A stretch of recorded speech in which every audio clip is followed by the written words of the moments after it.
आताच स्नेहजपणी आणि आजपणी मला दृष्टी करून दिला आहे. आजचा विषय भारतीय बौद्ध महासभा या संघटनेच्या माध्यमातून या संस्थेच्या माध्यमातून भारत बौद्धमय करण्यासाठी अजून 3 महिन्याचा वर्षावर कालावधी आहे. या कालावधीमध्ये बुद्ध आणि त्याचा जन्म या ग्रंथाचं वाचन करून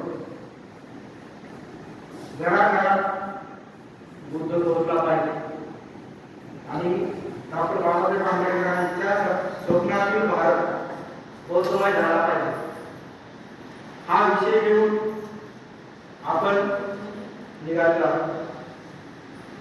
आणि डॉक्टर बाबासाहेब आंबेडकरांनी आपल्याला सांगितलं आहे, डॉक्टर बाबासाहेब आंबेडकरांनी आपल्याला 3 गोष्टी सांगितल्या आहेत. एक शिका, दुसरी गोष्ट सांगितली होती संघटित व्हा आणि तिसरी गोष्ट सांगितली होती भारत बौद्धमय करा. माझ्या प्रवचनाला सुरुवात करण्याच्या अगोदर विश्ववंदे भगवान गौतम बुद्ध तुमचे आमचे बहुजनाचे उद्धार करते विश्वरत्न बोधिसत्व डॉक्टर बाबासाहेब आंबेडकर, राजा सम्राट अशोक, महात्मा फुले बाबासाहेबांचे गुरु महात्मा फुले, संत कबीर, तथागत भगवान गौतम बुद्ध तसेच या पृथ्वी तलावर ज्या ज्या महापुरुषांनी ज्या ज्या मानवांनी स्वतःचं जीवन समर्पण करून अर्पित करून बहुजनांच्या उद्धारासाठी ज्यांनी कार्य केले त्यांच्या विचाराला, कार्याला आणि समर्पणाला प्रथमतः अभिवादन करून आजचा जो विषय आहे बौद्ध कालीन स्तंभालेख आणि शिलालेख. बरोबर आहे बोलून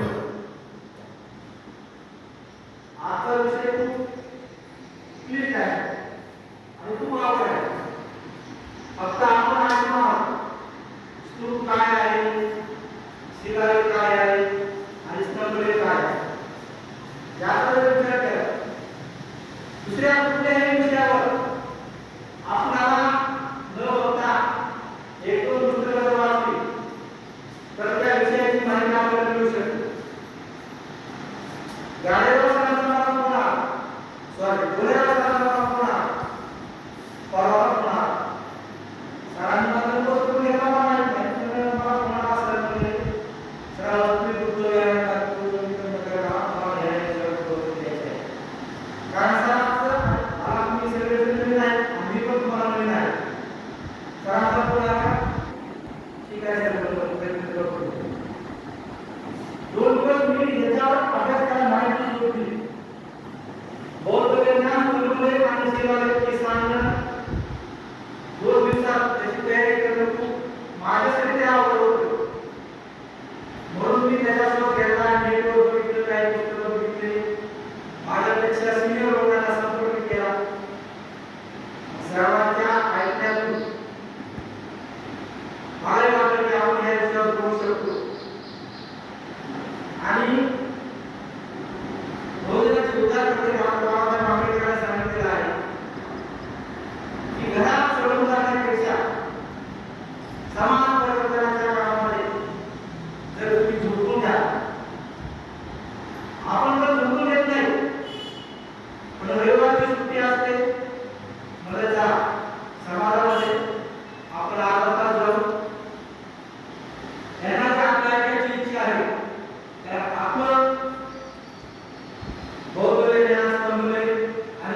हत्यारे होते. या हत्याला